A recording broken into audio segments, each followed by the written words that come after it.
ನೀತಿವಂತರಾಗಿದ್ದುಕೊಂಡು ಕಾಯಿಲೆದಲ್ಲಿರುವವರಿಗೋಸ್ಕರ, ರೋಗದಲ್ಲಿರುವವರಿಗೋಸ್ಕರ, ಮೂರ್ಛಾ ರೋಗದಲ್ಲಿರುವವರಿಗೋಸ್ಕರ, ದೆವ್ವ ಹಿಡಿದವರಿಗೋಸ್ಕರ ಮತ್ತು ಅಶುದ್ಧವಾಗಿರ್ಲಿಕ್ಕಿರುವಂತಹ ಮಾಟ ತಂತ್ರಗಳ ಮೂಲಕವಾಗಿ ಕಷ್ಟಪಡ್ತಾ ಇರಲಿಕ್ಕಿರುವವರಿಗೋಸ್ಕರ, ಚರ್ಮ ರೋಗಿಗಳಿಗೋಸ್ಕರ, ಕುಷ್ಠ ರೋಗಿಗಳಿಗೋಸ್ಕರ, ಅಸ್ತಮ ರೋಗಿಗಳಿಗೋಸ್ಕರ, ಅನೇಕ ರೋಗಿಗಳಿಗೋಸ್ಕರ ನಾವು ಪ್ರಾರ್ಥನೆ ಮಾಡಬೇಕಾದರೆ ನಾವೇನ್ ಮಾಡ್ಬೇಕಂತೆ, ಒಬ್ಬರಿಗೊಬ್ಬರು ಈ ರೀತಿ ಆಗಿದೆ ನನಗೆ, ನೀವು ಪ್ರಾರ್ಥನೆ ಮಾಡ್ರಿ ಅಂತ ಒಬ್ಬರಿಗೊಬ್ಬರು ನಾವು ಹೇಳಿಕೊಳ್ಬೇಕು ಎಂದು ನಮಗೆ ದೇವರ ವಾಕ್ಯ ತಿಳಿಸುವಂತದ್ದಾಗಿದೆ.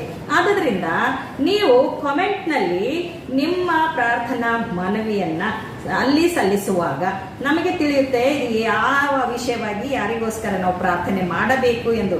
ಅದಕ್ಕೋಸ್ಕರ ಪ್ರಿಯರೇ, ನೀವು ನಮ್ಮ ಕಾಮೆಂಟ್ ಬಾಕ್ಸ್ ಅಲ್ಲಿ ನೀವು ಟೈಪ್ ಮಾಡಬೇಕಾಗಿ ನಾನು ನಿಮ್ಮಲ್ಲಿ ವಿನಂತಿಸಿಕೊಳ್ಳುತ್ತೇನೆ.